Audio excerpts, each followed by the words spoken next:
વડોદરામાં દબાણ મુદ્દે વારંવારની રજૂઆત છતાં દબાણ યથાવત જોવા મળી રહ્યા છે ત્યારે ભાજપના કાઉન્સિલરે સભામાં આ મુદ્દે ઉગ્ર રજૂઆત કરી હતી। વડોદરા મહાનગરપાલિકાના ભાજપના કોર્પોરેટર પરાક્રમસિંહ જાડેજાએ સામાન્ય સભામાં ગંભીર મુદ્દે તંત્રનું ધ્યાન દોર્યું હતું। સમા વિસ્તારમાં જલારામ મંદિર પાસે ગેરકાયદેસર બાંધકામ મામલે બિલ્ડર અને તેના મળતિયાઓ વિરુદ્ધ અનેકવાર ફરિયાદ બાદ પણ કાર્યવાહી ન થતા હોવાની વાત કહી અનેક આક્ષેપ કર્યા હતા।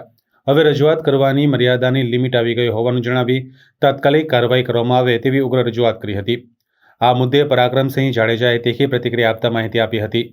અધિકારીઓ કામ કરતા ન હોવાનું પરાક્રમસિંહ જાડેજાની વાતમાં સ્વરૂપ પુરાવતા પૂર્વ મેયર અને કોર્પોરેટર નિલેશ રાઠોડે અધિકારી રાજાપાટમાં આવી ગયા છે તેમ લાગે છે તેમ જણાવી અધિકારીની તાકીદની મીટિંગ બોલાવી સભાસદોની સાચી વાત સાંભળી ત્વરિત કાર્યવાહી થાય તેવી વાત મૂકી હતી।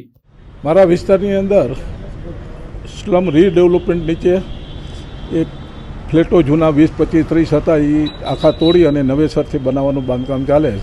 ત્યારે બાજુની સોસાયટીવાળાને રજૂઆત આવી હતી કે બાપુ આ લોકો બાંધે છે, સારું કરે છે અને સારું થવું જોઈએ, પણ અમારા આખા રોડ રસ્તા દબાવી દીધા છે। નિયમસર માર્જિન જે રાખવું જોઈએ માર્જિન નથી રાખ્યું।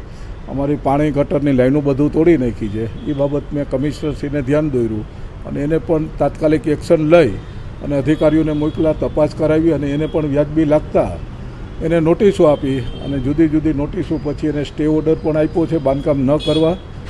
તેમ છતાંય નાનું મોટું બાંધકામ કરતાં ફરીથી ધ્યાન દોરતા એને તરત એની રજા ચિઠ્ઠી રદ કરી નાખી છે। હાલમાં રજા ચિઠ્ઠી રદ છે, કામ બંધ છે।